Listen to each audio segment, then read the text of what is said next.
Shed thee now the hero's mask. Reveal the craven in thy heart, chicken.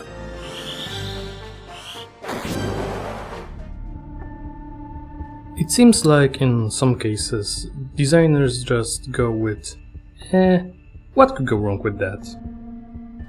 And the hero of today's video seems to fit precisely in that design approach. Beowulf is a side character that can join your party in chapter 4 of the Ivalice Chronicles. This time is much harder to miss his recruitment quest. And this makes the rest of the game very easy if you understand how to apply his broken, unique skill set to maximum effect in combat. Before we get into it, however, a little announcement. The channel community grew quite substantially, and trying to keep up with everything via the YouTube comments and posts on the channel proved to be more annoying than I imagined. So I made a Twitter account for this side project of mine, link in the description. I'll post updates on the videos and probably some pictures of my dogs, since that's what social media is for, right? With that out of the way, we should go back to the topic. And yes, background footage for this segment is just Beowulf soloing an encounter, because enemy AI have no idea what to do with him.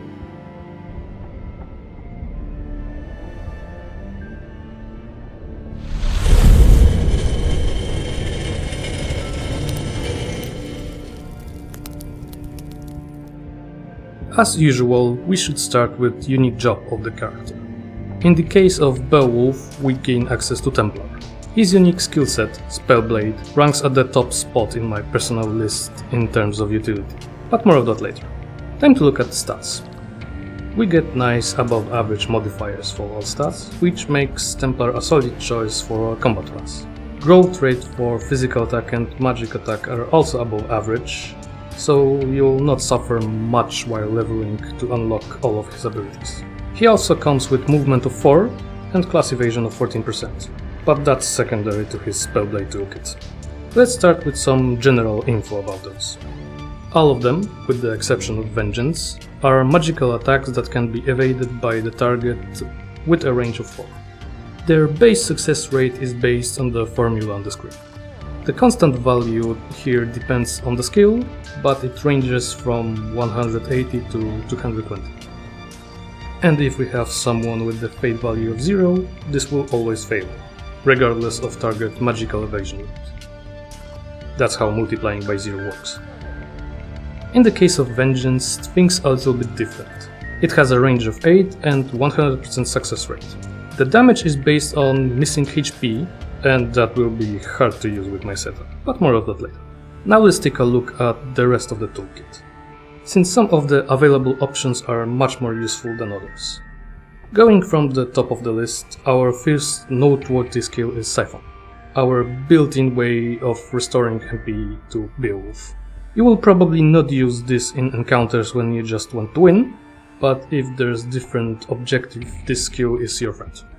I'm obligated to mention that Drain exists, but if you're using this skill, combat probably went sideways a few turns ago. The next two abilities should be evaluated as a pair. Fate and Doubt both apply buff to the target.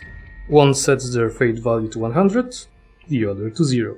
This can amplify damage of spellcasters, or nerf enemy casters to the ground. Doubt is probably the most efficient way of dealing with summons. All the formulas use the fate value of caster for damage as multiplication component, so if we sneak a big round 0 there, the whole thing is just useless. Silence and Berserk are both solid choices against spellcasters. If you don't want to use Doubt, casting Berserk on enemy white mage is as fun as it sounds. Once you know how powerful Chicken is, this spell will probably land on your list of favorites. The flat minus 50 bravery reduces the chance of reaction activating by, you guessed it, 50%. Normal enemies that drop below 5 bravery after being hit by this will turn into chickens, which makes them irrelevant for the fight for the duration and also increases damage dealt to them. It's also the best way of reducing permanent bravery of your own characters for treasure hunting. Disable, Sleep and Break fill the same role, a hard crowd control effect that just deals with a unit for a while, or even whole encounter in case of break. At the end of the game, enemies will often have immunity to disable and immobilize via Thief's Head, but Sleep and Stone tend to be unguarded in most encounters. This skills makes Beowulf the battlefield control monster. You can easily reach 100% success rate for them, and set him up in the way that allows ridiculous reach. So let's figure this thing out. I'll admit I don't remember exactly the full set of unlocked job and skills Beowulf joins our party with, but I remember that he starts with Bard unlocked and movement +3 equipped. In my opinion, this is the best ability in the game if it comes to movement skills. He also starts with Black Mage unlocked, but I'm pretty sure that Magic Boost is not learned by default. It should be the first thing you learn in terms of abilities outside Templar. It gives a 33% increase to magic attack value used in Spellblade success calculations. His second skill set is something that can be customized to your needs. I'm running White Magic for Rise, Esuna and Holy, because sometimes you just need a magical nuke that cannot be evaded. But you can go with Time Magic for Haste, Slow, Stop and Meteor, or Summon for Burst, AoE healing and damage. Basically anything that scales well with high magic attack values and high fate stat. Pick your favorite and go with it. As for his reaction slot, I'll touch on that later. This time I only have one loadout for a character. I found that it has everything I needed to function the way I want it to. So I only dipped out of Templar to learn things I require for it. And since then I've been sticking to Templar as Beowulf leveling and combat class. He's not exactly min-maxing, but I don't have time to unlock Mime on him and do this whole leveling 3 times on different classes and de-leveling on traps to maximize stat growth thing. But I would 25 years ago. Putting that rant on the side, let's focus on the loadout again. For his weapon of choice I have Materia Blade Plus. It gives +4 magical attack, so it was kind of no-brainer here. And as you may deduce, I am not exactly using Cloud in his soldier job. Armor slot goes to Wizard's Robe, for that juicy +2 magic attack. The hat slot is reserved for Ribbon. Unfortunately, Templars cannot wear hats for some reason. For his accessory of choice, I've stuck with red shoes until I got Septim from poaching. That +1 magic attack and plus movement works great. But you can equip Genji gauntlets if you need more magic attack boost for better success rate of Spellblade.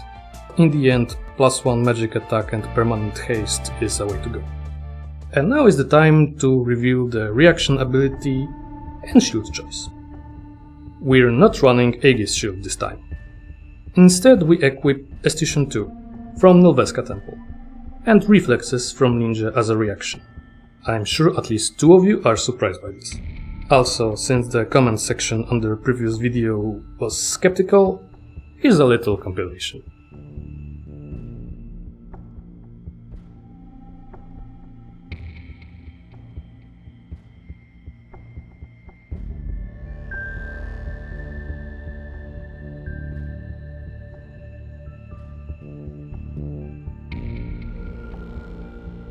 For those confused and angrily typing that multiplicative evasion cannot reach 100% in the comments, you're right, unless one part of the multiplication chain is 0. And if we supply our values into hit calculation formulas on the screen, there's 2 values that will simplify to 0. And that's enough to reduce hit chance of anything that is subject to evasion to 0%. Technically, physical evasion should result in negative multiplier for multiplication, but I'm pretty sure that's coded as an unsigned integer and will stop at 0 without going into negative. Not gonna lie, it would be funny to see a negative hit rate there in combat. Should this work like this? I'm not sure. but it checks out with description of the reflexes ability, which states it just doubles our parry and evasion rate of the character. So if one of the values there reaches 100%, math checks out along with the logic. Maybe they changed some things since the original release, or this is bugged, but as for the moment of this recording, stuff works just like shown on the video showcase earlier. Before we end this, I wanted to squeeze some more math to showcase crowd control potential. So here we go. At the moment of recording this video, my Beowulf loadout sported a respectable 20 magic attack, and I buffed his fate value to 84. I know I could go to 94, but the desertion notices are annoying, so I couldn't be bothered with that. For this example, I assume we'll be targeting unit with 64 fate, and I'll use the lowest constant value that's shown in the skillset. So our math formula looks like this. And after zodiac compatibility modifiers, we get this. Those are some nice numbers, especially if the target is vulnerable to stun. We can effectively one-shot everything at instant speed. Most enemies don't have any magical evasion rate, but even if you find someone sporting a featherweave cloak, it's only a 30% magical evasion rate, so a 0.7 multiplier. A little disclaimer. It seems to me that Tactician difficulty changes of reducing damage on some skills are not applied to Spellblade. Okay, I think that's all for Beowulf episode. He's very cleanly designed with his toolkit, and maximizing his efficiency is very easy. Since I'm not a fan of reinventing the wheel, if the result is worse than the original and gives me even less fun during the gameplay, I just didn't do it. But I hope you'll have at least the same amount of fun as me while turning enemies into stone and chickens. Let me know in the comments. Also, drop a like or sub for Algorithm Jesus, and do not miss the next episode in the series.